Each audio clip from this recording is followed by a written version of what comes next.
Get down on your knees. Get on your. In South Carolina, a family is taken hostage as part of a brazen bank robbery. Police track down the suspects, but they can't seem to keep the leader in jail. The FBI and police in 4 states are determined to stop him, but the armed fugitive is relentless in his struggle to stay free.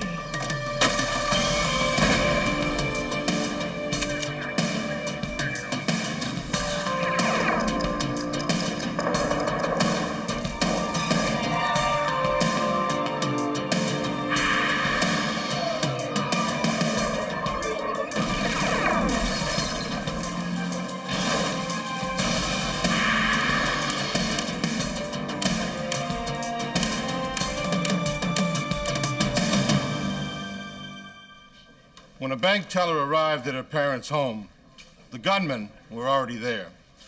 The robbers held her family hostage and forced her to empty a bank vault. If she didn't comply, she could lose everyone she loved. I'm Jim Kallstrom, former head of the FBI's New York office. Even when authorities caught the crime's mastermind, they couldn't hold him. Soon he was back in action, with the FBI once again on his trail.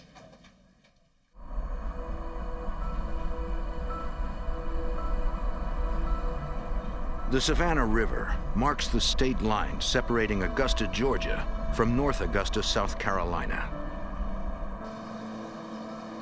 On the South Carolina side, on a Friday afternoon in October 1995, Parker and Brenda Shaw returned home with their granddaughter, Brianna. They watched Brianna on Friday afternoons when her mother, Amy Shaw, worked late as a bank teller. 13.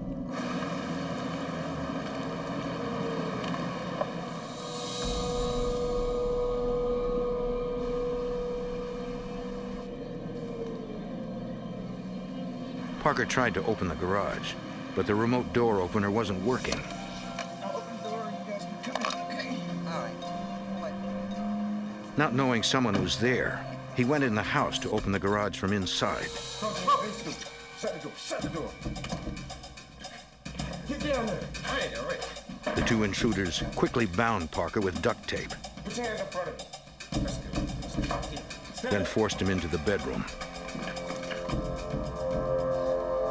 Outside, Brenda got tired of waiting.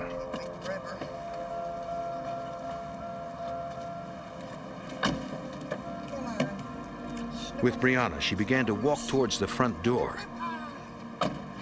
When the garage finally opened, Come on, lady, let's go inside. This ain't no game, lady. Let's go. I ain't playing with you. Let's go. Come on, move it.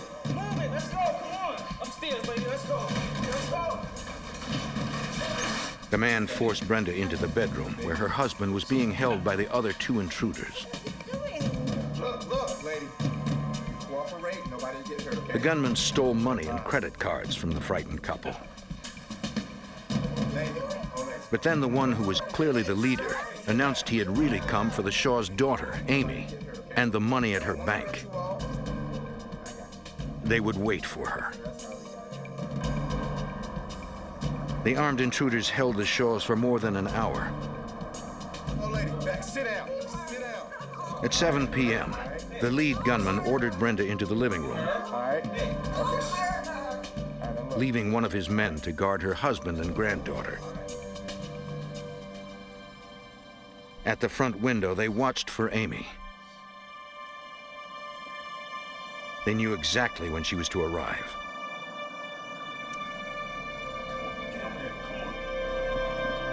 For Amy Shaw, it was an ordinary Friday evening.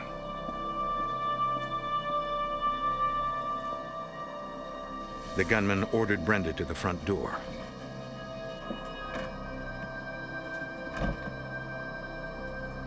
Usually it was unlocked, so Amy was surprised she couldn't get in.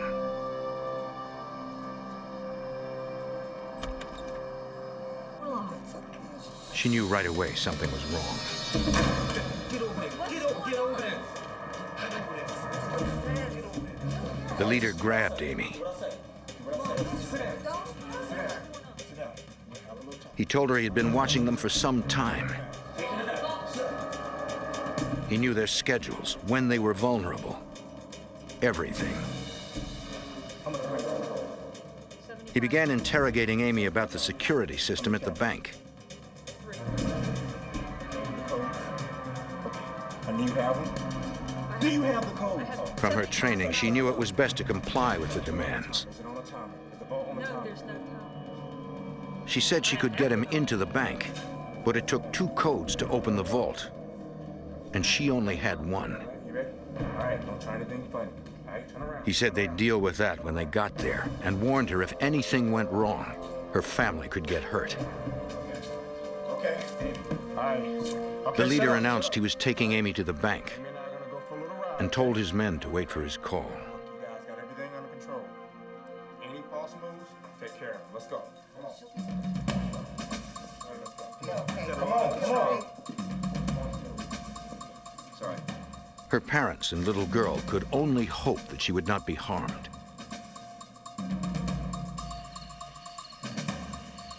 As they left, the kidnapper removed his mask to avoid looking suspicious in public. At gunpoint, Amy drove across the Savannah River from South Carolina into Georgia and to the bank where she worked. Take care of the camera. All the cameras tilted down.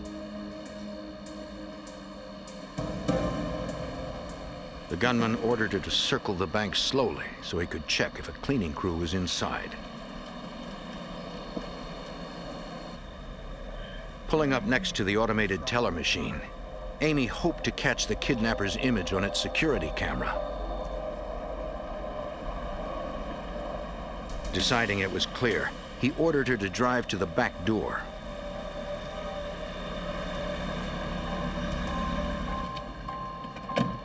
He told her that when they got inside, she was to explain all of her actions so he would know she wasn't setting off any alarms, and warned her again not to make any mistakes.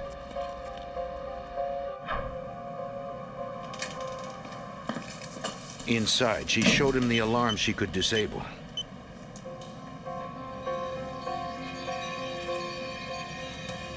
Get over there. I don't have the entire. But as she had explained, she could not open the main vault door alone. Open the vault. She had one combination, but a co-worker had the other. It's not gonna open. The kidnapper reminded Amy that her family would remain safe only if he could get inside the vault. Get to the phone.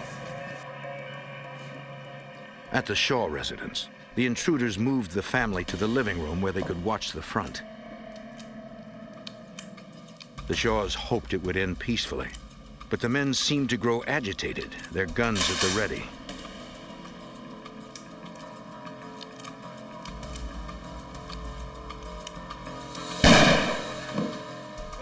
The handgun had gone off accidentally. Somebody come over here, man. What's wrong with you? Let's go. The intruders worried the sound had alerted neighbors. And their concern mounted as another car pulled up to the house. Somebody's coming. Get over by the door. It was Amy's brother-in-law and sister, and their young daughter arriving for a visit.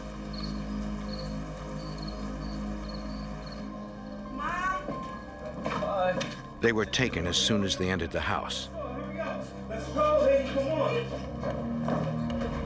Come on. No, tie him up over here. Shut The up. gunman Not move. now had 6 hostages. At the bank, the lead assailant ordered Amy to call her co-worker for the second combination. Hello? Hey, this is Amy. When Amy asked, the co-worker hesitated, not understanding what was happening. Amy tried to explain that her family was being held hostage. Get me the combination. The gunman took over, threatening to come get the code himself. Okay, just calm down. Fearing for Amy's safety, the co-worker gave her the second combination. Open it. The gunman made sure the woman stayed on the line so she couldn't call police. Amy nervously punched in the second part of the combination. But the vault remained locked. You gave me the wrong combination. Make it work or else. She carefully tried again.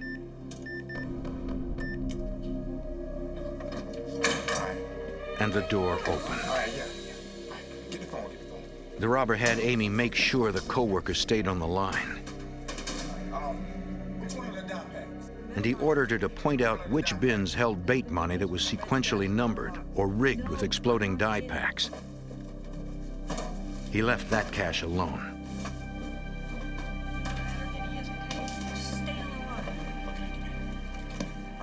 After the robber loaded up the money, he ordered Amy to call her parents' home on a second line.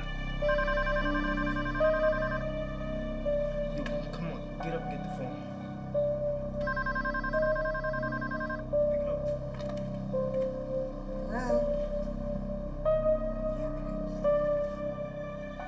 The leader ordered his men yo. to take care of things at the house, then leave and page him when they were clear. And get out.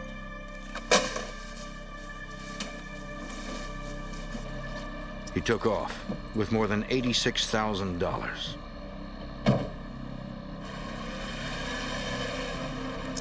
Once he was gone, Amy set off the alarm to bring help. Then, frantic with worry, she called home. Her mother warned her not to call police. The armed men were still there. But it was too late. She already had. Mom, don't hang up. Mom!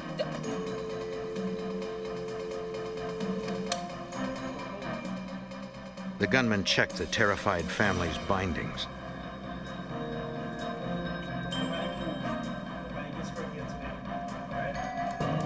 It seemed like they were going to leave. But one hesitated. Look, I'm out of here, man. Let's go. There were 6 witnesses to the crime.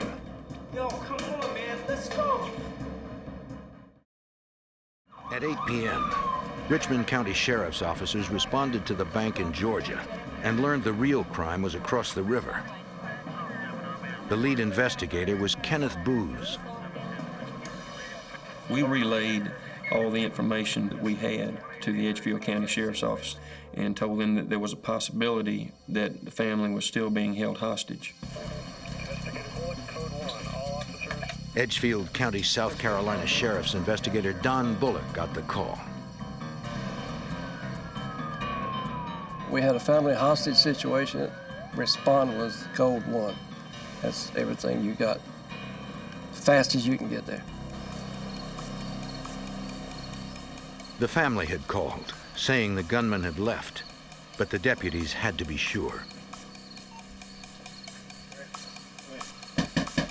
Sheriff's office, open up.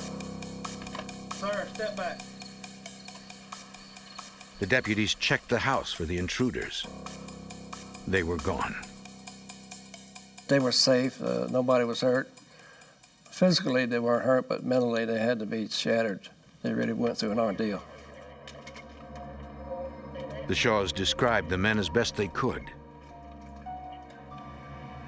They never saw faces and knew only they were African-American males. Look, we still got Amy, all right? The men were armed and aggressive. Come on, man. Let's go. What you doing? One had held a gun to Parker's head, Look, I'm out of here, man. Let's go. but the shot never came.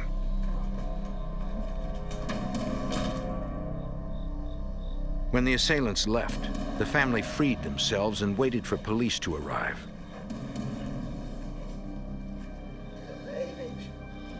Parker explained that the gunman took the keys to his son-in-law's car and described what they were wearing. Deputies put out an APB. As with any bank robbery, the Richmond County authorities notified the FBI. Special Agent Jerry Jones of the Augusta, Georgia resident agency arrived to interview Amy. She described the leader of the group and the direction in which he fled. She said she might have captured an image of him and told Special Agent Jones about the camera on the ATM. She tried to get him into a position where the camera may take a photograph of him. As it turns out, the camera was activated only when one puts one's card into the machine, so that didn't work. The cameras inside didn't catch him either. At the North Augusta crime scene, investigator Bullock arrived and was briefed on the search for evidence. Technicians from the South Carolina Law Enforcement Division had found oily shoe prints on the garage floor and photographed them for future comparison if suspects were located. From inside the house, technicians recovered a single cartridge from the bullet fired in the living room. It was from a .38 caliber handgun, but had no prints on it. Attempts to recover the assailant's fingerprints elsewhere failed as well, since they had worn gloves throughout the crime. At the top of the driveway, investigators located a vehicle stuck in a ditch. The two suspects, when they left the house, they were going to take a car, and they got the key from the victims in the house. In their haste to back out of the driveway, they backed into a ditch and could not get the car out of the ditch, so they left on foot. The technicians recovered foreign fingerprints from the vehicle. More evidence to compare to any later suspects. Nearby, they located several items they believed had been dropped by the fleeing gunman.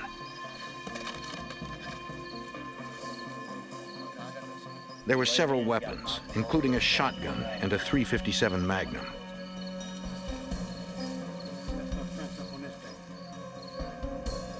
Clothes, masks, and gloves found in the bushes matched what the assailants reportedly had worn.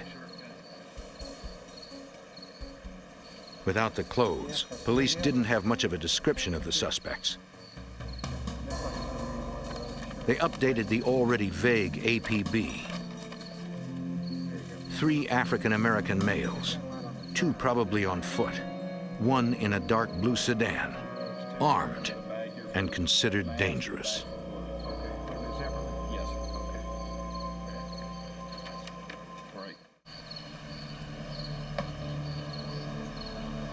In 1995, South Carolina and Georgia authorities sought 3 masked men who held the Shaw family hostage and robbed a bank. Within an hour of the 911 call, an off-duty deputy was en route to the Shaw house when he heard the revised APB. He spotted 2 men, roughly fitting the description, walking away from the neighborhood where the Shaws lived. Hey guys, let me talk to you for just a second. Where you guys coming from? The deputy questioned the pair, according to Sheriff's investigator Don Bullock. They asked them what they were doing there, and they said, we were up at the church playing basketball, and they had no basketball and no transportation. Backup soon arrived. The deputies knew the church mentioned had no lights on its basketball court. And being that time of night, it was dark. The red flags just flew up. It was, he put 2 and 2 together. If you don't mind, can we just take them back around the corner in your car since I don't have a cage? Come on, guys, we'll just clear you up real quick and that'll be nothing to it. The young men agreed to go to a police staging area near the Shaw house for further questioning. They were identified as Daniel Evans and Lamarco Roscoe. At the bank, FBI Special Agent Jerry Jones received word of the 2 men in custody. I elected to leave the bank because the victim teller was comfortable and secure. So I left the bank and went over to South Carolina to interview the 2 suspects. Jones made it to the police staging area about the same time as the suspects. He and Sheriff's investigator Kenneth Booz knew that with more than one suspect involved, it was best to talk to them separately. We separated them because most of the time they'll start breaking down, but they'll start wondering what the other suspect has told us. When they start realizing that the other one might be talking, then they want to be the first one to get on the bandwagon and start cooperating. The men had been unable to give details about the church where they had allegedly been playing basketball. And investigators sensed they were involved in the crime. Special Agent Jones began with Lamarco Roscoe. You develop a concept of what their greatest fear is, some weakness they may have in their past or their family or something of that sort. And in this particular case, it was fear of the death penalty that got Roscoe's attention. Jones knew Amy Shaw was safe, but gambled that Roscoe did not. He told him his primary concern was Amy's safety. I told him that he needed to know that if the third robber killed her, that he would face the electric chair for his complicity in the robbery. Well, everything I told him was the truth. My primary interest was the safety and welfare of the victim teller. And it is true that had the third robber killed Amy Shaw, they would both have faced the death penalty. The suspect soon admitted his involvement in the crime. When asked for the name of the leader of the group, he said he only knew him by his first name, Chris, and believed his last name started with a J. Another law enforcement officer who was familiar with a number of ne'er-do-wells in the Augusta area recognized the name and actually asked if that was in fact Christopher Jabberk, which he replied that it was. Jones then interviewed the second suspect, Daniel Evans. I told him that his accomplice had already confessed, and he immediately began to tell me the story of what happened that night. I wanted him to confirm the name of the third suspect without prompting, and he immediately gave up Christopher Jabberk by name. In talking to Roscoe and Evans, investigators realized the two were obviously the followers, and Jabberk was in charge. They weren't the masterminds of this bank robbery. They were, in my opinion, they were mastermind stooges.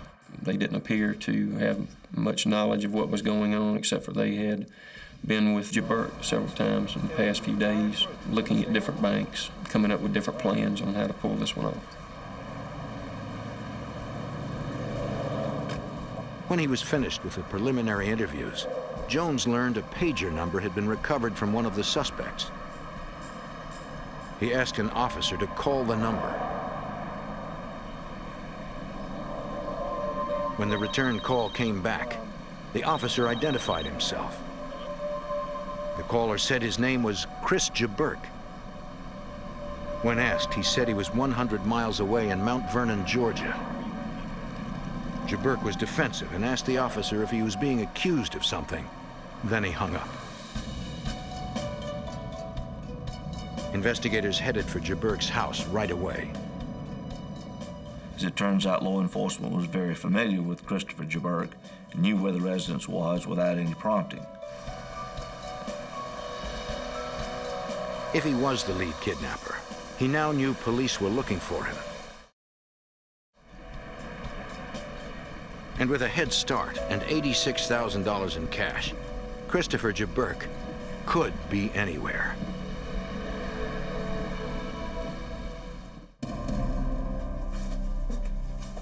In October 1995, authorities were seeking Christopher Jabberk, wanted for armed kidnapping and bank robbery. At the request of FBI agents and Richmond County deputies, Jabberk's mother called her son on his cell phone and advised him to come talk to authorities. Around 1 a.m., he arrived with his girlfriend.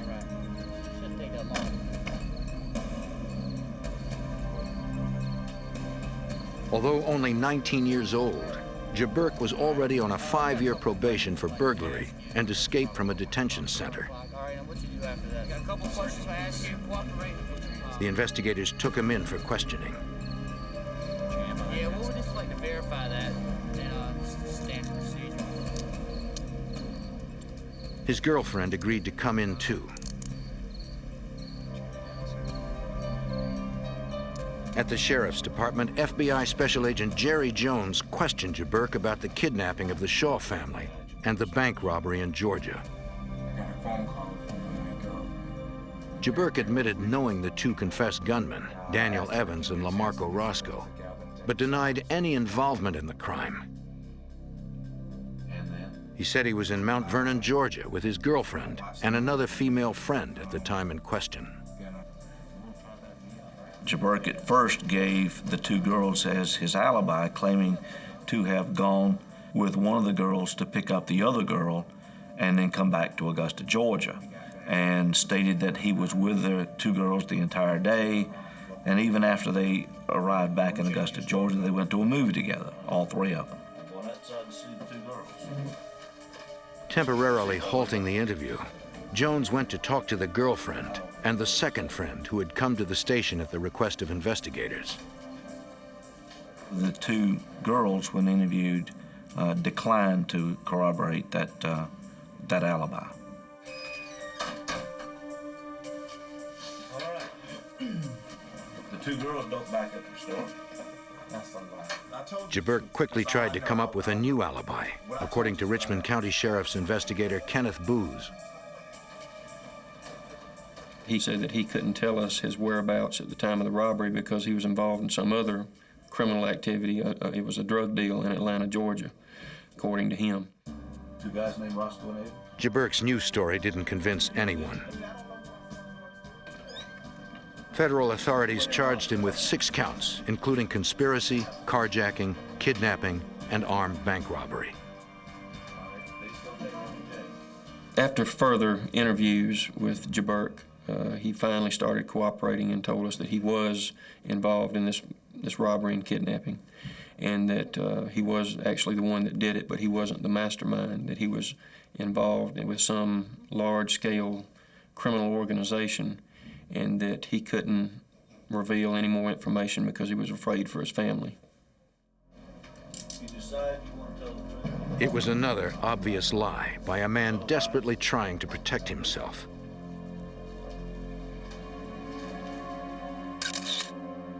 Jaburk's partners, Daniel Evans and Lamarco Roscoe, pleaded guilty to state charges of burglary, kidnapping, and armed robbery. They were sentenced to 30 years in prison. Christopher Jaburk was prosecuted by Assistant U.S. Attorney Richard Goolsby. The only problem with this case was that there was no scientific evidence.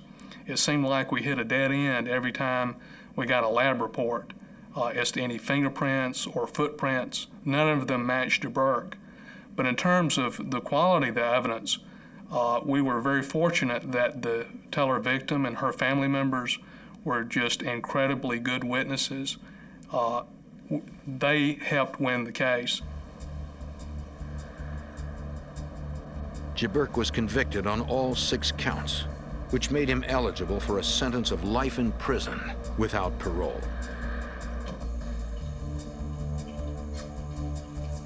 While awaiting sentencing, Jaburk was held at a small county jail.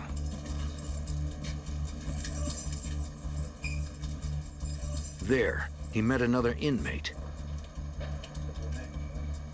Jerome Frierson Bay, also a bank robber, was awaiting trial on 3 armed robberies.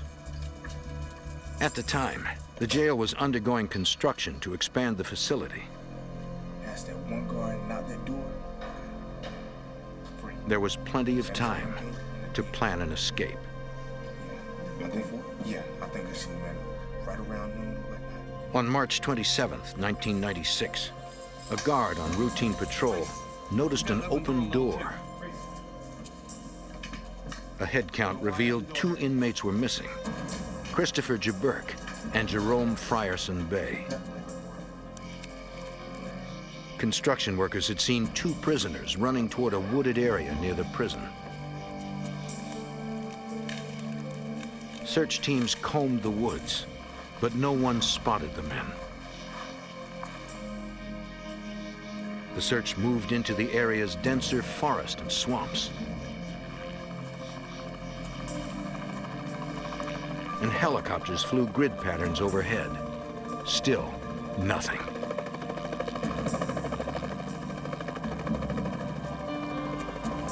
Authorities believe the pair might have had help on the outside.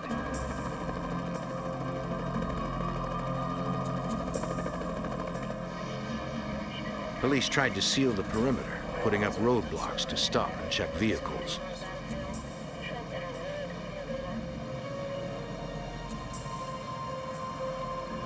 But the 2 escapees were nowhere to be found. Jaburk's escape posed a danger to the Shaw family, who had testified at his trial. We needed to contact the victims' family members and let them know about it, and to take other precautions that you would in a situation like this. While the search continued, Edgefield County, South Carolina deputies began spot checks on the Shaw family to make sure they were safe. I was convinced that at some point in time he would come back to the mother. We established a surveillance, 24-hour surveillance of the mother and the girlfriend. Authorities watched, but Jaburk never showed. Then, FBI Special Agent Doug Fender developed a surprising lead. Myself and other local law enforcement officials were conducting a separate auto theft investigation in the Augusta, Georgia area concerning the theft of a green Mitsubishi Eclipse. We were able to identify an individual in jail who indicated that he had transferred this stolen vehicle to one of the female associates of Jaburk. Agents interviewed the young woman at the hotel where she worked. Initially, she denied any knowledge of the jailbreak, but Special Agent Fender tried to get her to cooperate. This job is mainly about talking to people. When you put all the fancy forensic techniques and those sorts of things aside, probably the success of most agents is based upon their ability to solicit information from individuals and make them tell them something that they probably don't want to share with you. When she realized she herself could go to jail, she admitted helping in the escape. She said that she and Jaburk's girlfriend delivered a stolen car to a parking lot near a wooded area by the prison. After he escaped from the jail, he just got into the getaway car and made his escape with Frierson Bay. They, by prearrangement, went to a clandestine campsite which the girls had laid out for Jaburk and Frierson Bay with clothes and water and that type of thing. The escapees easily found the stashed clothes, food, and weapons.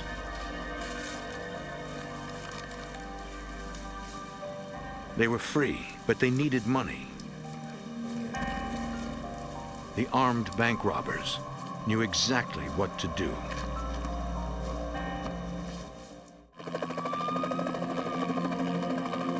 In 1996, escaped prisoners Christopher Jaburk and Jerome Frierson Bay fled a county jail in a stolen car. FBI Special Agent Jerry Jones was after them. We began a search for the stolen vehicle, and we sent out an APB to all surrounding states regarding the description of the vehicle. The day after the escape, A car matching that description pulled up to a bank in Lumberton, North Carolina, 220 miles northeast of the jail. All right, just take the money. Two men in hats, gloves, and sunglasses robbed the bank at gunpoint. The employees knew to cooperate, so no one would get hurt. Come on, man, let's go.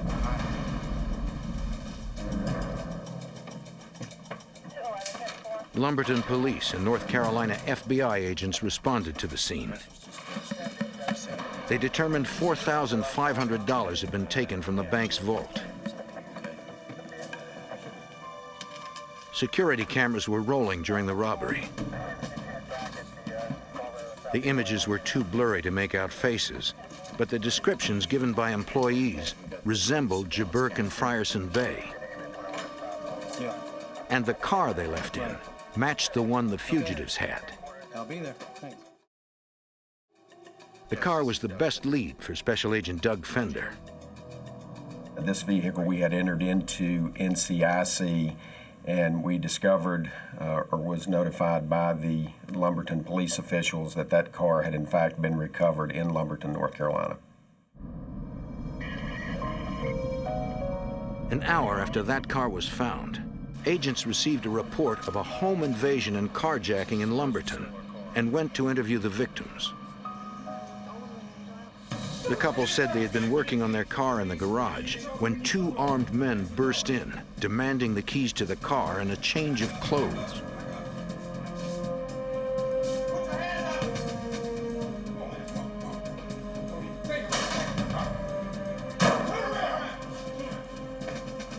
Then left as quickly as they had arrived. When shown a photo lineup, the couple positively identified Jaburk and Frierson Bay. And that's the guy that came up on the left side. So we had a second vehicle, and we had an APB put out on that car. It was spotted in Raleigh, North Carolina. Jaburk and Frierson Bay robbed a bank there. The fugitives were heading north, fast. We knew that Frierson Bay had relatives in the New York, New Jersey area, so we suspected that to be the ultimate destination. Tracking the pair became a matter of following a trail of bank robberies. What we noticed was a trend of bank robberies that were occurring up and down the I-95 corridor. At the time we were tracking Frierson Bay and Jaburk, we suspected them in approximately 11 to 14 bank robberies up and down the East Coast. In some of the robberies, men matching the description of one or both of the fugitives were captured on surveillance video. We were able, through photographic surveillance and also witness identification, to establish that the two of them were together at least until they reached the Fredericksburg, Virginia area. Agents focused their search in New Jersey, where Frierson Bay had family. Based upon two tips that were called into a nationally televised program, Frierson Bay was tracked to a motel located in the Paterson, New Jersey area. A surveillance by members of the New Jersey FBI office was established. Once these agents were able to establish that Frierson Bay might be staying in the motel room, they remained on the premises. If he were inside and armed, approaching the door would be dangerous. It was decided to wait him out. Soon they would learn the fugitive would not go down without a struggle.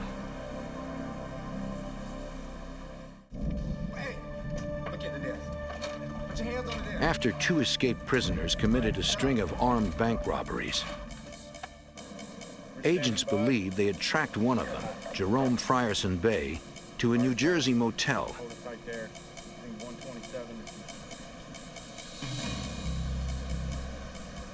After several hours, they spotted the fugitive. He went to his car as the SWAT team moved in. Police, get out of the car! Get out of the car! We see your hands! Get out of the car! He locked himself inside. But that wasn't going to stop them, according to FBI Special Agent Doug Fender. After several commands by members of the FBI SWAT team, Frierson Bay still refused to come out of the vehicle, at which time one of the SWAT team members was able to break the glass with the butt of his MP5 submachine gun. Frierson Bay was then forcibly removed from the vehicle.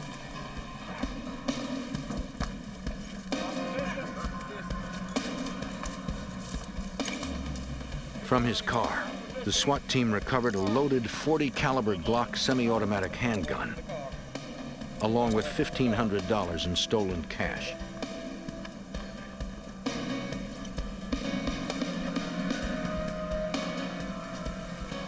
A search of the motel revealed no sign of his partner, Christopher Jaburk. Jerome Frierson Bay pleaded guilty to 10 bank robberies and was sentenced to 19 years in federal prison without the possibility of parole. He claimed he had no idea where Jaburk was. Finding Christopher Jaburk remained a priority for Georgia FBI Special Agent Jerry Jones.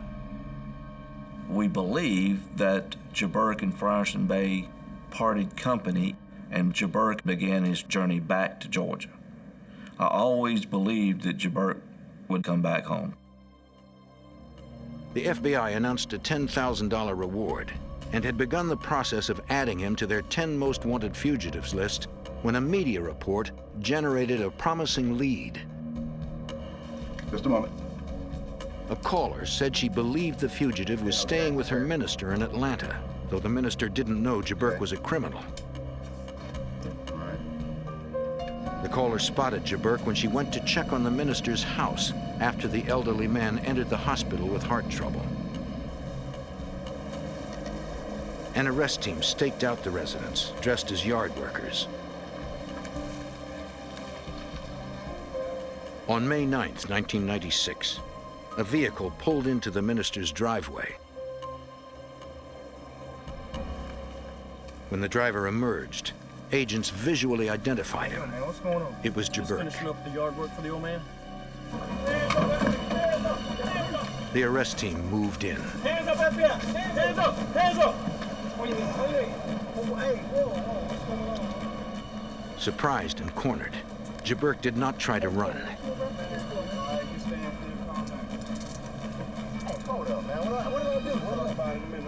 When they searched him, agents found $2,000 in his sock. Hey! What's this?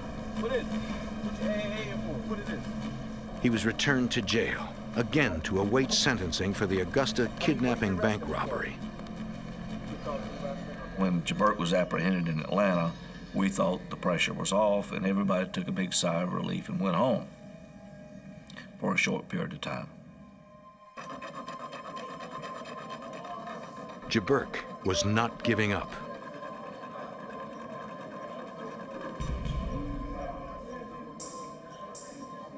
Six weeks after his recapture, he once again broke out of his cell.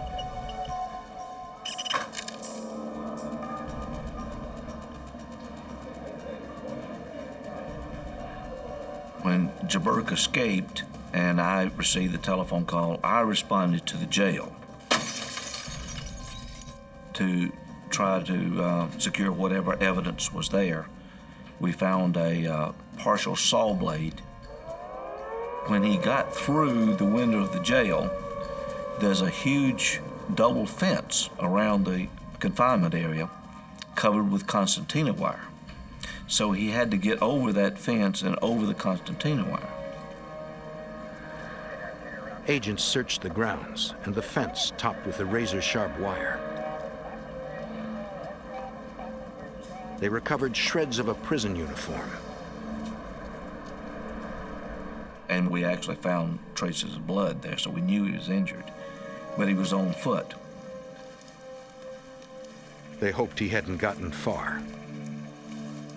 So we began to trail him through this rural wooded area. which also leads to a swampy area, probably around 10 square miles. We immediately brought in tracking dogs, which led us directly to the wooded area. So we knew the route of escape that he was trying to accomplish. As old as I was, out with the younger people going through the woods, and we tracked through there for days, for several days, without finding him. I then decided that we needed some electronic gear to try to trace him. So I contacted the Atomic Energy Commission site over in South Carolina, and they provided me with a helicopter equipped with an infrared system that's a heat-seeking system.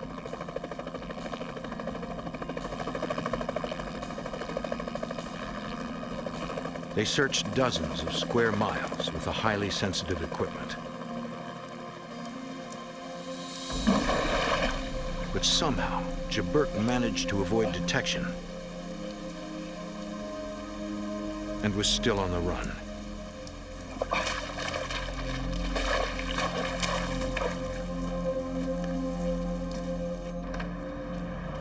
Four days later, an off-duty sheriff's deputy in nearby Appling, Georgia, thought he spotted the fugitive. The man was limping as if injured. The deputy called the station, and other officers spread out to search the area. He was tracked into a wooded area right behind one of the grammar schools and apprehended. Right there. Hands up. Christopher Jabberk was again in custody. 2 weeks later, he was finally sentenced for robbing the Augusta Bank and kidnapping Amy Shaw and her family. Assistant U.S. Attorney Richard Goolsby fought to keep Jabberk off the streets forever. Our role is to try to protect the community. That's one of our important responsibilities. So we were concerned and felt like that we should ask for the maximum in Jabberk's case. And fortunately, the court imposed the maximum, life in prison, plus 5 years. Jabberk was ordered to serve his term at the federal prison in Leavenworth, Kansas. Without the possibility of parole, his only chance to be free again would be to escape.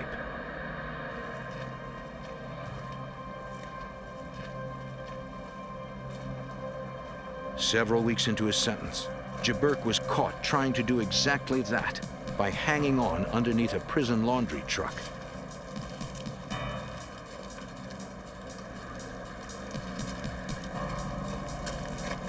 Come on out now. Come on. Nice and slow. I see you. Come on. Nice and slow. Come on. Get out of there. He had almost made it to the front gate.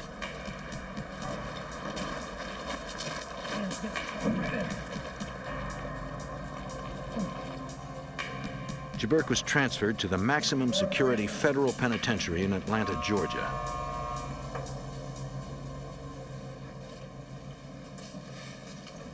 Even if Harry Houdini was in the Atlanta federal pen, he wouldn't be able to get out, and Christopher Jabberk is no Harry Houdini. No one doubts Jabberk will try again. But now, he is held in one of the most secure prisons in America.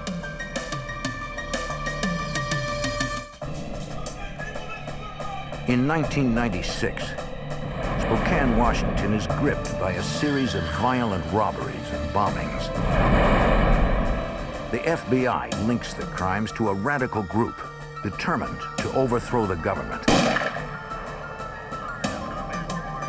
Facing deadly traps and a nearly invisible foe, investigators vow to stop the shadowy extremists, ready to unleash more domestic terror.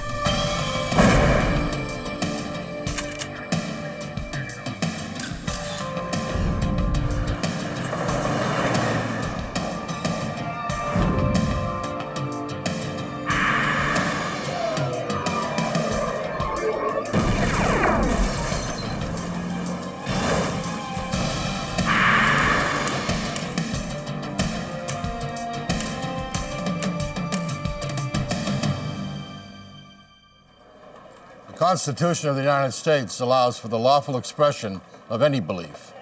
But when a paramilitary faction used bombs and robbery to further their cause, they crossed the line.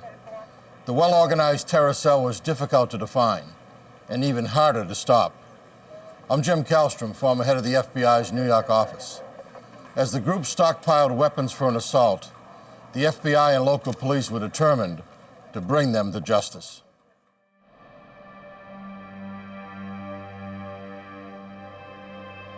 Spokane, Washington, a city of 200,000 near the state's eastern border with Idaho. On Monday, April 1st, 1996, 24 people were working inside a satellite office of the city's Spokesman Review newspaper. At 2:30 p.m., a van pulled up behind the building.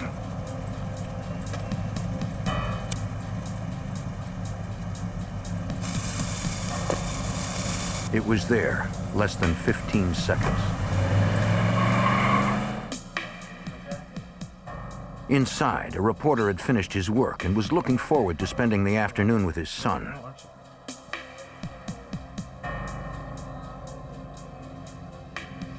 They did not realize what was waiting for them outside.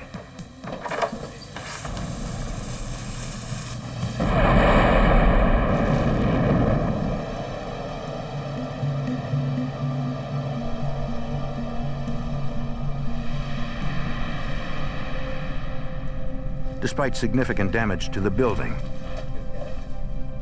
nobody was injured.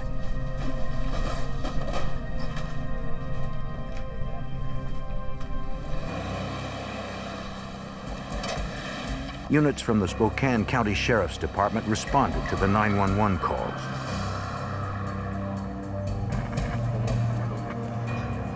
The reporter and his son had not seen anything suspicious.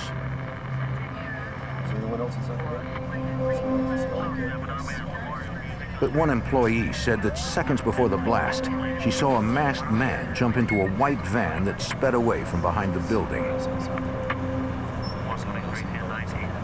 She didn't get a license plate number.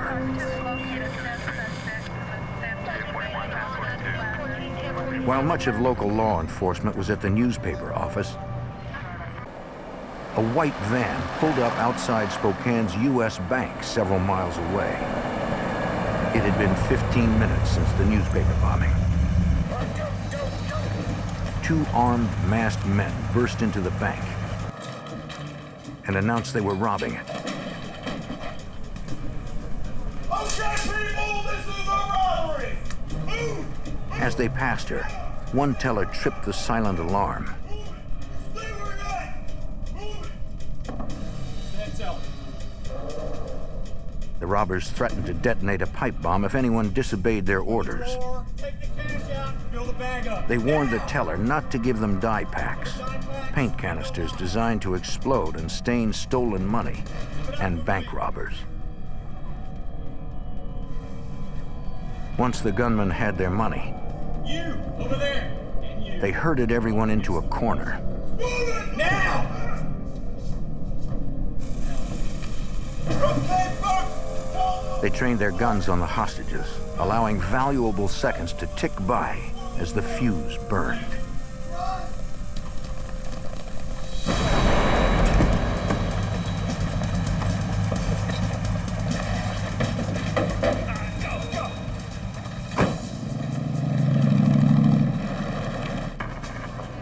At the newspaper office crime scene, investigators heard radio reports about the bank robbery and explosion. That scene was secure, so several detectives headed to the new crime scene.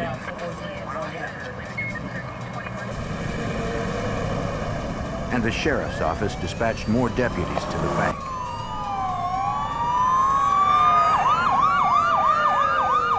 At the time, Special Agent Mark Cullinan of the FBI's Spokane Resident Agency was on his way to the newspaper bombing with his partner. While en route, we received a call that a bank robbery had occurred. Another bomb had been set off inside the bank. Since my primary investigative jurisdiction was bank robberies, I immediately diverted to the bank. The employees and customers were shaken, but safe. They believed everyone had gotten out before the blast. I mean, that roof's gonna go. But investigators had not yet declared the crime scene secure. Explosives Disposal Unit Supervisor Sergeant James Goodwin had to make sure it was safe for police to check the building. We were concerned about the possibility of a second device because any time you have an explosive device related incident, if you have one, there is always at least a potential that you have another. Bombers sometimes leave a second device behind as a booby trap, specifically to target law enforcement. The Explosives Disposal Unit swept the bank, determining it was clear of additional bombs or victims,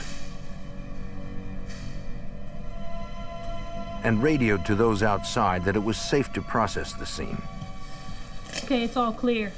You gonna get on the phone and see what we can get? The assailants were fast and organized, getting in and out in seconds and making off with $50,000. They weren't typical bank robbers. Bank robberies are usually conducted by lone individuals who are seeking money to support a drug habit or something along those lines. To have somebody in an organized manner come in and take over a bank with this much violence and prior planning is an unusual occurrence. Agents questioned one witness who was in the bank's parking lot when the robbery took place. She said after the explosion, she saw two masked men run from the bank and get into a white van. A third man was driving. He had gray hair and a beard. It was a white van. White van. They both had masks on. She had written down the van's license plate number. And they drove off. I went back over after writing this down, and I saw the guy pulling the black mask. Yeah, we need to be on the lookout for all. They learned it had been stolen from Ellensburg, Washington.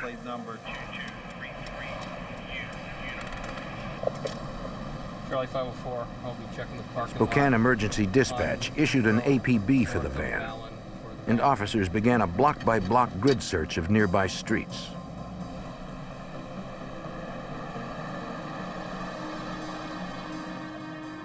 At the newspaper office, FBI agents arrived and questioned the witnesses.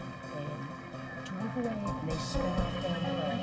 you ever see that second guy take the mask off? The woman who saw the van there also mentioned that the driver was an older man with gray hair and a beard.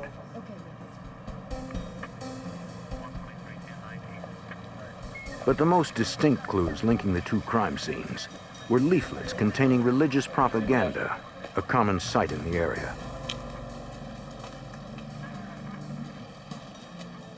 At the scene of the Spokesman Review bombing and also at the bank, we did discover numerous leaflets which had obviously been left there by the robbers. Religious propaganda is pretty prevalent throughout the area. A lot of times these groups will leaflet a neighborhood or an area, leaving them under windshield wipers and on front doorsteps, just spouting their ideals and trying to get their message out. But this group delivered their message with bombs and bank robbery. Charlie 504, I've located Sheriff's deputies continued their search for the getaway van. Plate 2233 Union. 90 minutes after the bank robbery, one deputy spotted it in a parking lot a mile from the bank.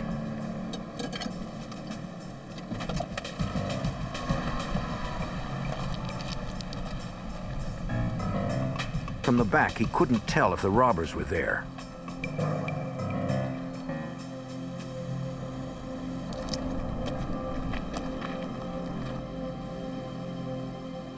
No one was inside.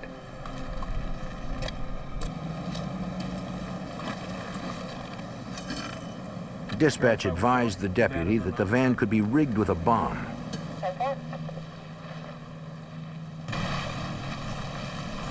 The explosives disposal unit arrived in minutes. They knew the suspects might have booby-trapped the vehicle. If there was a bomb in the van, its trigger device could be radio controlled. Since police radios can set off such triggers, investigators ordered all radios turned off. Because they had enough open space to do so, they used a robot with a camera to check the van first. We initially sent the robot downrange in an attempt to look into the van. We found that we were limited in what we could see, and we sent a technician downrange near the van in a bomb suit. The others waited in the mobile command center for the technician's report.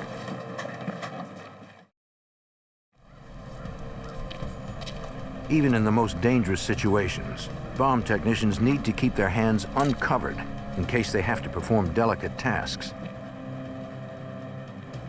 It is an unavoidable risk of the job.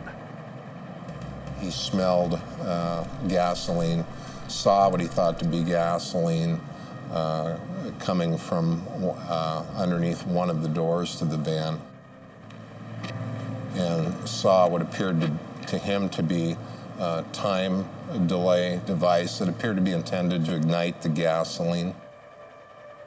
Since the trigger was a time delay, not radio controlled, it was safe to resume using radios. Attached to the wick, the technician saw a small initiator, an element that sets the wick burning. And cousin incendiary in that route. And what would you like to do with it? Well, look at this. I can probably ready safe it. Mark, before you go ahead and separate the two, would you let us know that you're going to do it? In an effort to preserve any evidence the van might contain, the bomb squad technician was putting his own safety in jeopardy.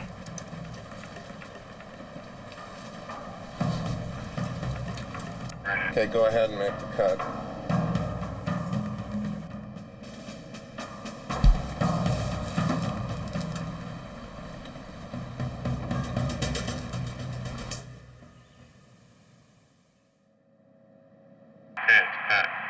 All right, good, get it out of there. It worked. Okay, he's got it out of there. In the van, investigators found another copy of the manifesto the robbers left behind at the bank in newspaper bombings. Right down here at the hands here. To FBI Special Agent David Bedford, the rhetoric in the letter was typical of white supremacist militia groups in the area. That was more or less a long religious sermon about usury, a biblical term referring to the charging of interest. And the thing that stood out most about this letter that was left behind was a symbol on the page. Compare it with this one right here. Agents knew they could get help analyzing the manifesto from a Spokesman Review reporter. Bill Moreland is an expert on extremist groups in the area. For the past 22 years, I've covered hate groups here in our area in the Northwest. Chief among them, the Aryan Nations, which is 35 miles from Spokane in North Idaho. It's attracted a lot of different extremists from different movements, anti-tax movement, anti-abortion movements, the Ku Klux Klan, Posse Comitatus. The FBI showed Moreland the robbers' manifesto. It was clearly white separatist dogma, but what intrigued me most was what was on the bottom of that note. It was the Christian cross superimposed with a capital P, and it's what I knew to be the logo of the Phineas priesthood. Individuals who call themselves Phineas priests say the crimes they commit are in accordance with their interpretation of God's law, sometimes robbing banks to finance a plot to overthrow the federal government. Moreland told agents about an interview he had done months earlier. As part of a story, he'd arranged to meet several members of an extremist group at a clandestine location. They did not identify themselves as Phineas priests, but they professed some similar beliefs. When we got there, we saw 7 or 8 individuals who were heavily armed, automatic weapons, street sweeper type shotguns, sidearms, all dressed in army camouflage type material. They went through a number of exercises for our benefit. The men explained they worked in cells with no formal leader, no strict organization. This leaderless resistance was designed to make it difficult for law enforcement to track them. They said they were preparing for an armed confrontation with the federal government. I said, well, what happens if you're driving home from this event, from this training exercise, with all your guns and your military equipment? If a police officer were to stop you on a traffic offense, what would you do? And the individual I was talking to said, didn't hesitate for a minute. He said, I would kill him. I'd kill the police officer. When we're equipped like this, he said, we're running hot, and we would shoot to kill any police officer that stopped us to protect the identity of our group. Agents believed the bank robbers they were after were every bit as dangerous and elusive.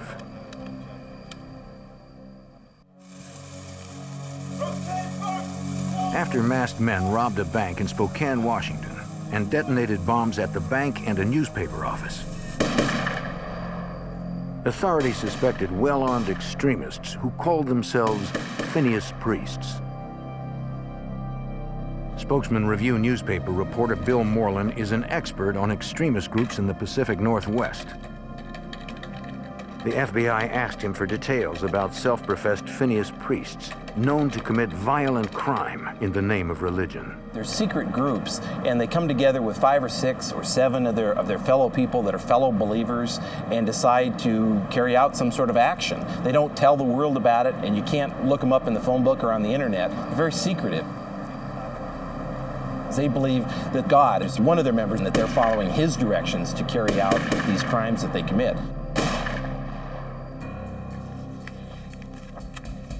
Special Agent David Bedford was part of the team investigating extremist groups in the area. Hey, here's one more thing. I wonder if you get a chance later on. They found nothing related to the recent bombings.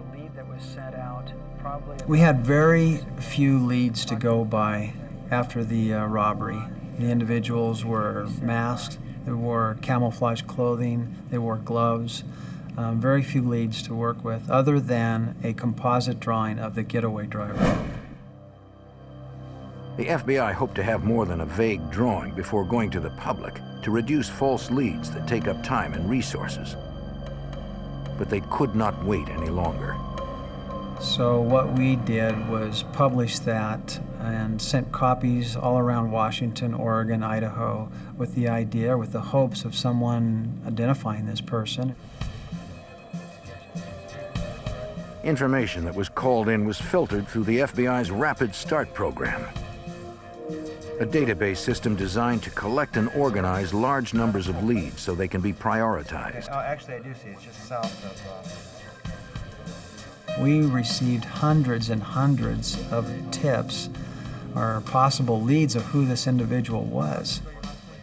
And so a team of agents would go out and investigate all of these people who came in that were lookalikes. One by one, they eliminated suspects. James Johnson, no longer suspect. Despite spending hundreds of man-hours following every viable lead, investigators came up with nothing. The case stalled until the assailants struck again. On July 12th, 3 months after the first attacks, a woman spotted a masked man placing a bomb in front of a Spokane health clinic.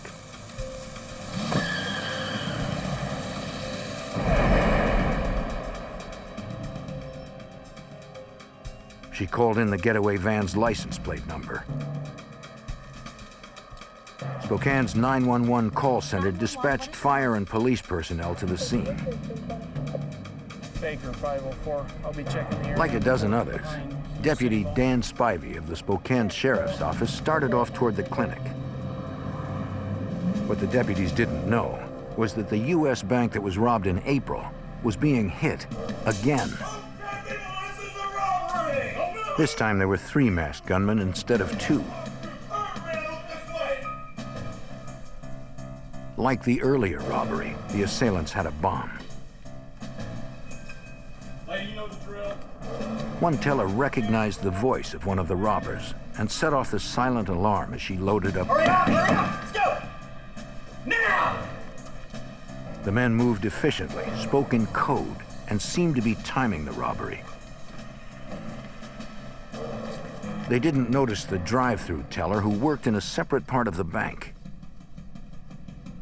Zip it up, please! While those inside the bank were staring down the barrels of guns, everything appeared normal to customers on the outside. Hello? Hoping the robbers had not heard the customer over her loudspeaker, Hello? the drive-through teller tried to get him to help. She didn't know if the customer understood her gestures, if he would help or run.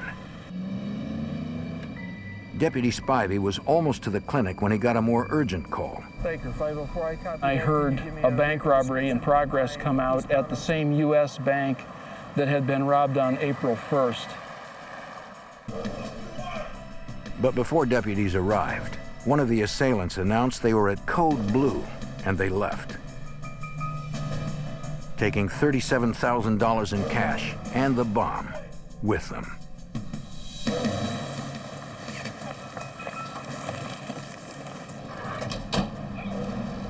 The drive-through customers saw the men get in their van.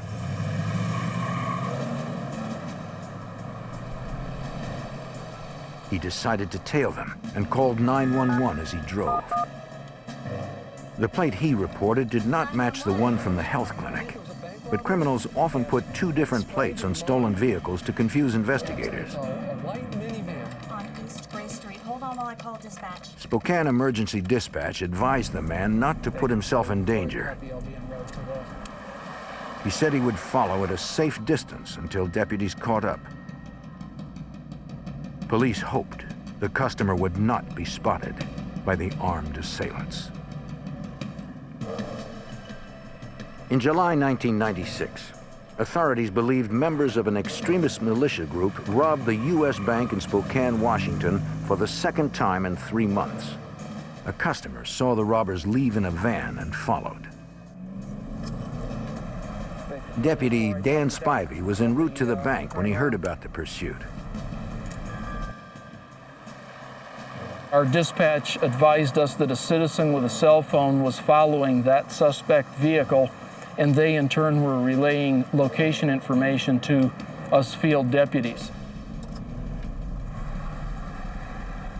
Spivey changed directions to try to catch up.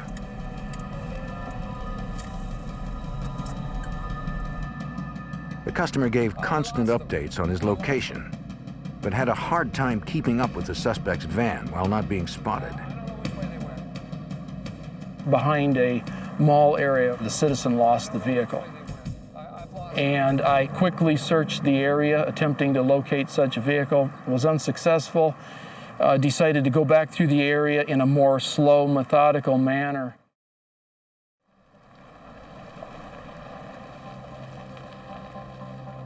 After an hour of searching, Spivey drove into a parking lot above the downtown area. I checked an upper parking lot, and at the far end of the parking lot saw what I believed to be the suspect vehicle. Excuse me, ma'am. Would you leave the area right now, please? Get on the other side of the lot. Sir, could you get away from that vehicle and go down towards the other end of the lot? Thank you. Baker 504 rear plate, 2233 Victor. One plate matched the one from the bank robbery.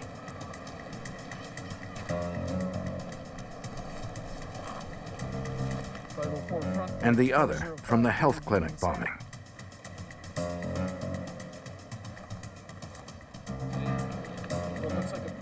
No one appeared to be inside. I'll be backing off and standing by.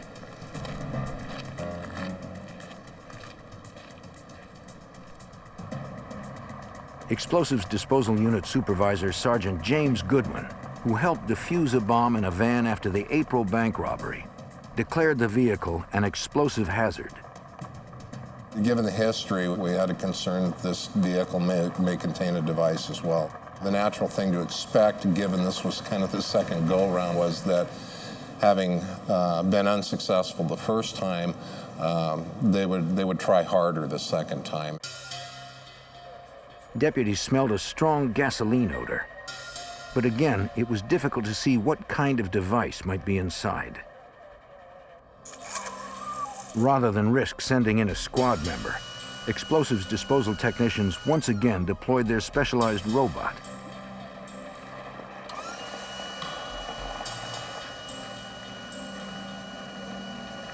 The technicians operated the robot remotely from the safety of inside the EDU truck.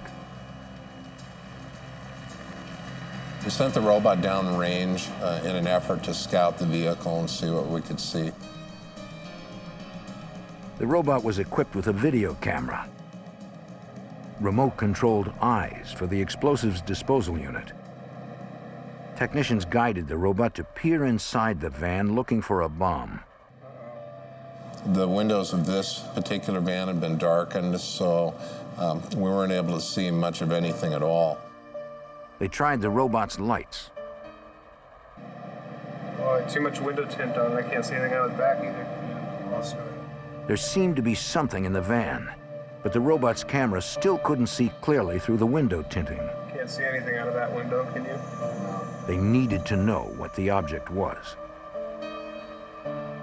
We elected to use the robot to shoot a window out of the van and open it so that we could see inside.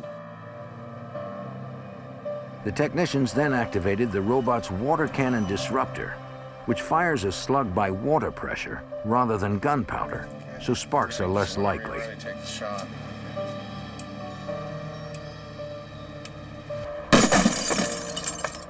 All right. Nice job, boy. They did it. Why don't we see if we can get some of that glass raked out of the window so we've got a good view of the inside. They used the robot's powerful claw to clear the glass. Once the window was broken, we were able to see inside the van and observe what appeared to be an incendiary device. It looks like a couple propane cylinders, timer, and I'm not sure what that is. Yeah, taped into the timer. It looks like an initiator. Right down here? Yeah. Okay, what I'm going to do is I'm going to go back into the window. It appeared that it was intended to initiate a fire in the van, burn the van, thereby leaving us very little evidence. The explosives disposal technician guided the robot to clear the bomb from the van. He then moved the bomb to a more remote area so they could render it safe. There it is. They again used the water cannon disruptor.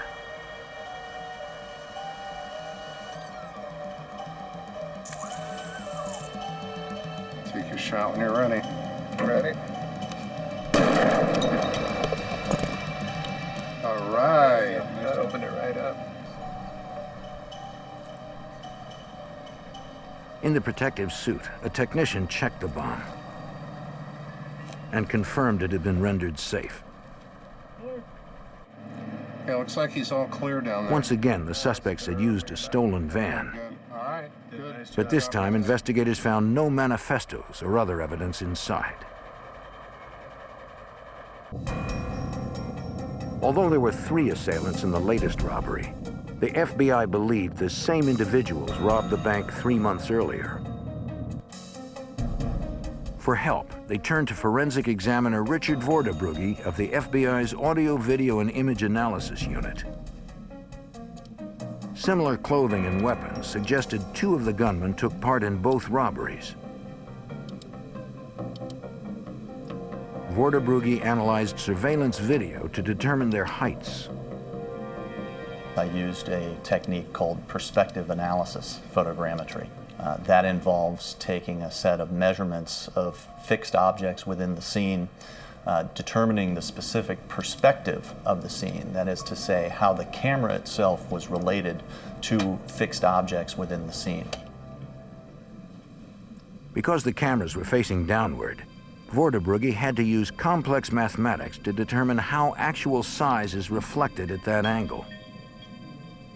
He then compared the measurements of the fixed objects, such as a table leg, to the relative height of the bank robbers.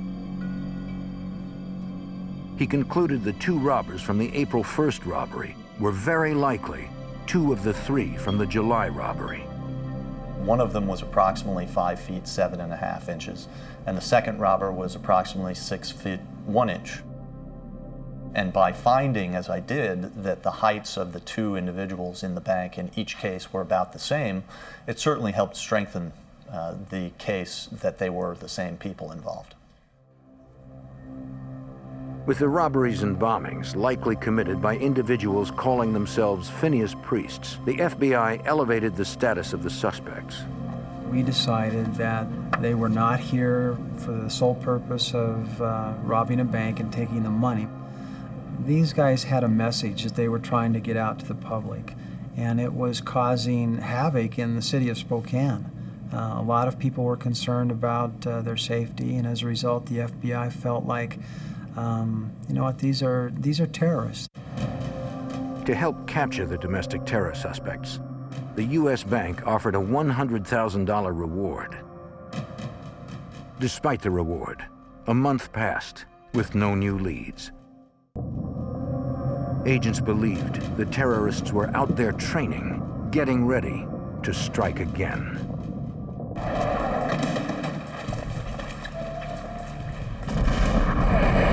After authorities linked several robberies and bombings in Spokane to a suspected group of domestic terrorists, the targeted bank offered a $100,000 reward, and the FBI released a composite sketch of the getaway driver. A month after the second bank robbery in August 1996, the reward offer generated a promising lead. An informant came forward saying he thought he knew the man in the composite sketch. The informant, a licensed firearms dealer, believed he met the man and a few others several months earlier. It was before the bank robberies began. He sold a group of men military clothing and equipment. The merchandise that you guys ordered. One of the men looked like the driver in the sketch. The informant said they asked about buying plastic explosives and a bazooka. Then they asked for his help outfitting their SUVs with tank armor and bipod-mounted machine guns. But he wanted nothing to do with such illegal activities. I don't know if I can help you guys on that. Before he left, one of them bragged that a small group of well-prepared men was going to bring the banking establishment to its knees.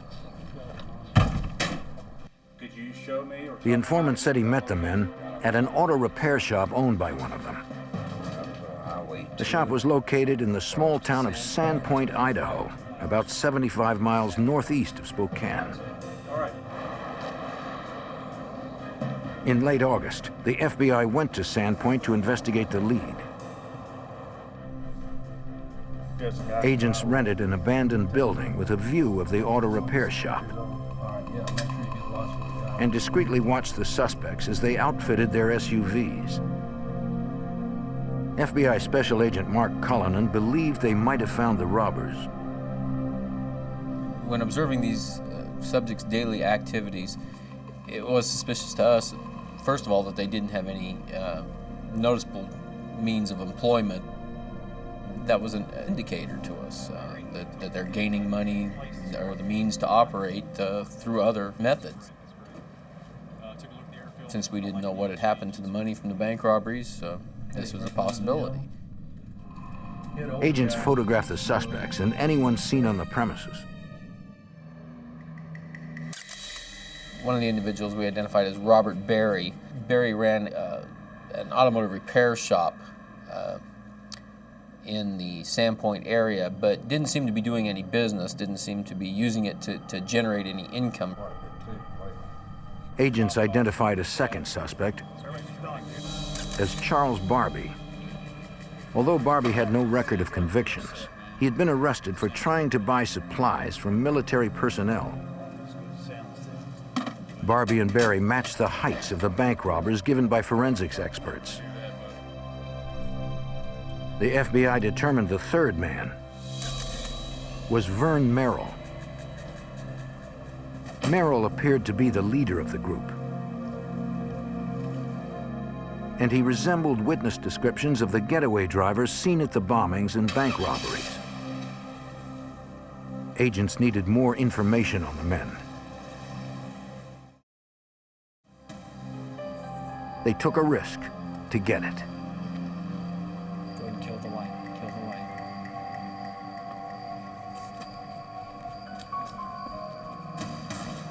One night in early September, after the suspects left the shop, surveillance teams installed a hidden video camera on a telephone pole behind the garage. Agents didn't know if the area was booby-trapped or if they themselves were being watched. The teams got out safely. Looks like they're shooting an assault rifle.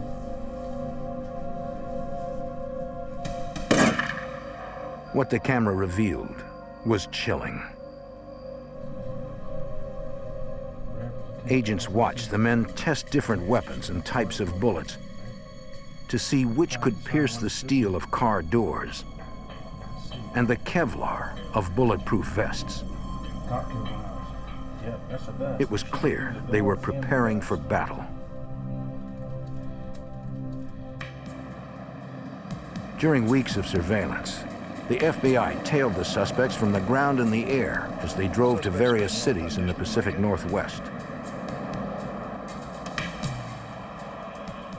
Agents believe the men were casing banks. Suspects are heading west on Sprague Avenue. On September 6, 1996, 2 months after the second robbery, the bank, newspaper office, and health clinic previously targeted received threatening letters promising further violent attacks. Some sort of stationary surveillance plan. Authorities developed contingency plans that would allow them to follow the robbers to their next target, So far, they've hit us twice. They can't choose wherever where it might be. head over. But that's not to say they couldn't take any of the other back roads down to meet or intersect I-90. So what we're going to have to do is come up with points far enough away that they can't take a back road and get around behind us before getting in their home territory up there.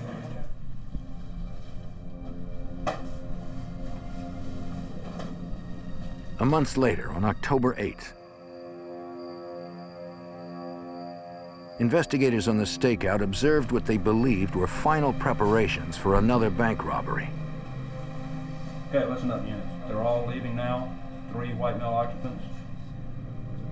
They contacted Special Agent David Bedford. 69213. They're leaving now. I received a phone call from the agent that was actually watching them load up. I started calling a lot of other coworkers saying, get in your car, start heading towards Sandpoint because something's going on and we need everybody up there as soon as possible.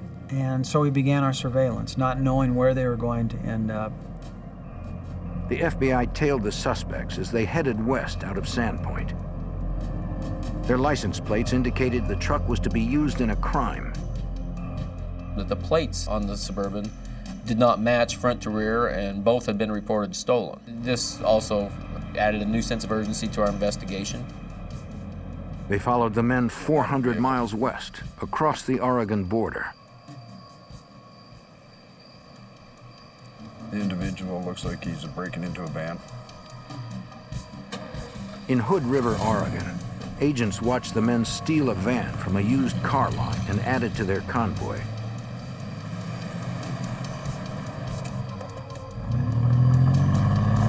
If the FBI was correct, the suspects planned to use the stolen van in a bank robbery and abandon it afterwards.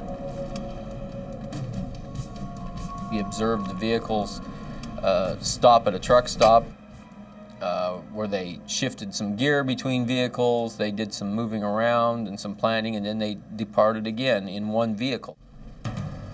As agents shadowed the van, they realized where the suspects were headed.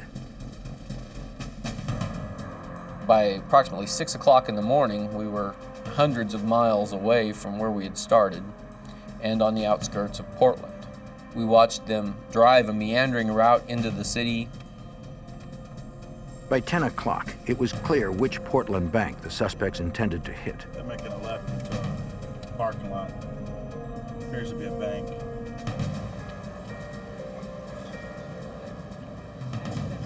And as we watched them pull into one of the bank parking lots, we notified the bank. They immediately locked the doors to the bank, keeping all of their customers and everybody inside. And our plan was, as they exited the vans to go up and enter the bank to rob it, we were going to arrest them. What do you think? Agents waited for the suspects to make their move. Good here. I like it. All right, they're in front of the bank. I was approximately 30 yards away from them, and with my binoculars I could see exactly what they were doing inside the van, and that was pulling out their guns. They were donning masks, they were putting on their camouflage gear, and they were getting ready to make a break towards the bank. And it was at that time they saw the same things that we saw. The customers that were trying to get into the bank were unsuccessful because the bank had been locked.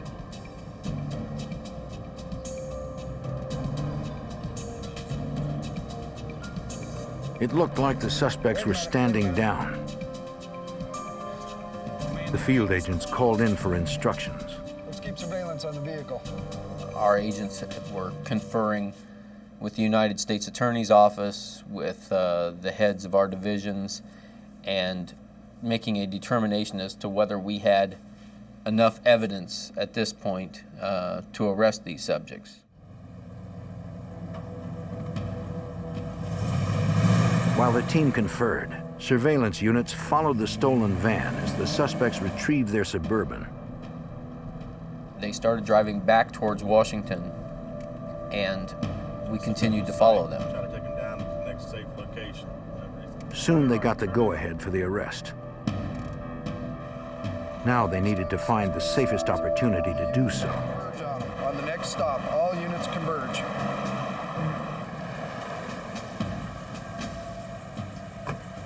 When the subjects stopped for gas at Union Gap, Washington, we decided that that was the best place that we had in order to effect an arrest. But with such violent and heavily armed suspects, there was no guarantee of a safe arrest scenario. After months of investigating domestic terror suspects, surveillance units tailed them to a Union Gap, Washington gas station.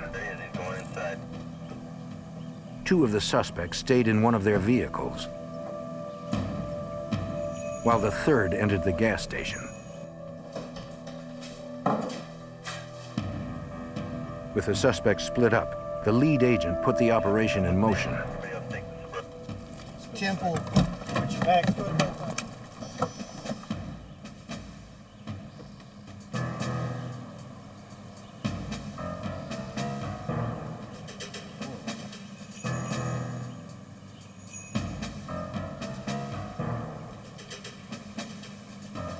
They needed to synchronize the arrests, so all three suspects were surprised. FBI, you're under arrest. FBI, freeze the wheel. Hit the car. Hands on the wheel. Hit the car, bro. Put your hands on the car. The bed of the vehicle. Put your hands on the car. Vern Merrill, Robert Berry,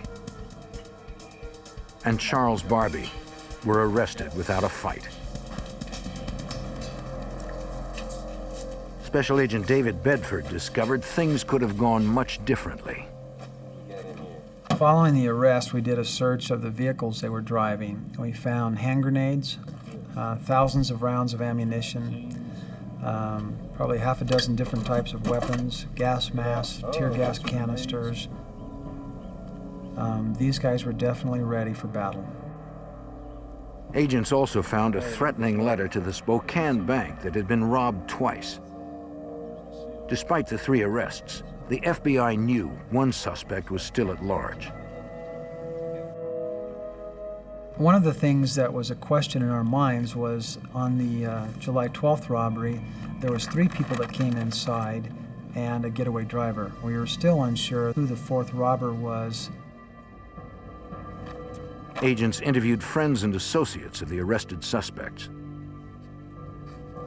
They learned the fourth man was most likely Brian Radigan.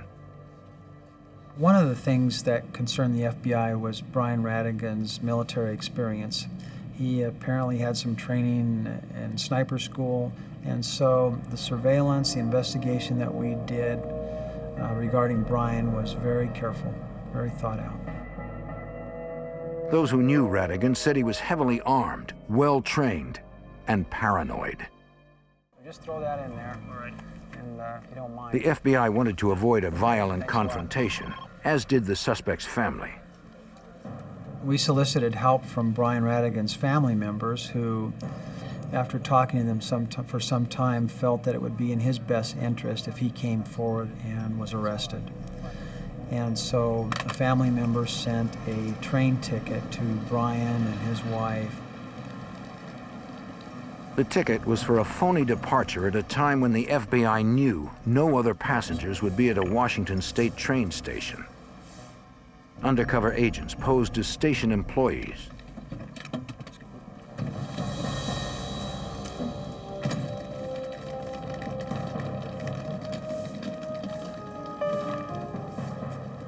When Radigan seemed at ease, they made their move.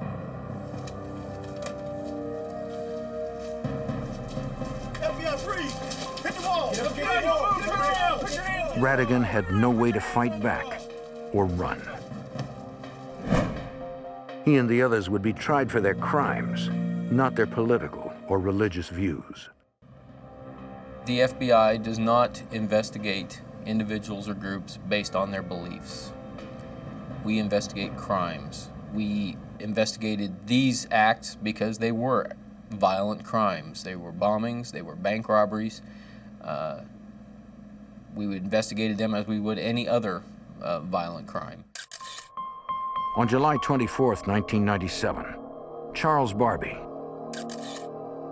Robert Berry, and Vern Merrill were found guilty on 8 counts related to the bombings and armed robberies, and were each sentenced to life in prison. In a separate trial, Brian Radigan was found guilty of similar charges and sentenced to 55 years. Although that one Phineas priesthood cell is behind bars, the FBI and experts like Spokesman Review reporter Bill Moreland know other domestic terrorist groups are still out there. Since 1996, the number of militia cells has dropped off, but I believe there still are a number of them out there, and they're as hardcore and deeper underground than ever, and every bit as dangerous. If these groups do commit crimes, the FBI will not stop until they are dismantled.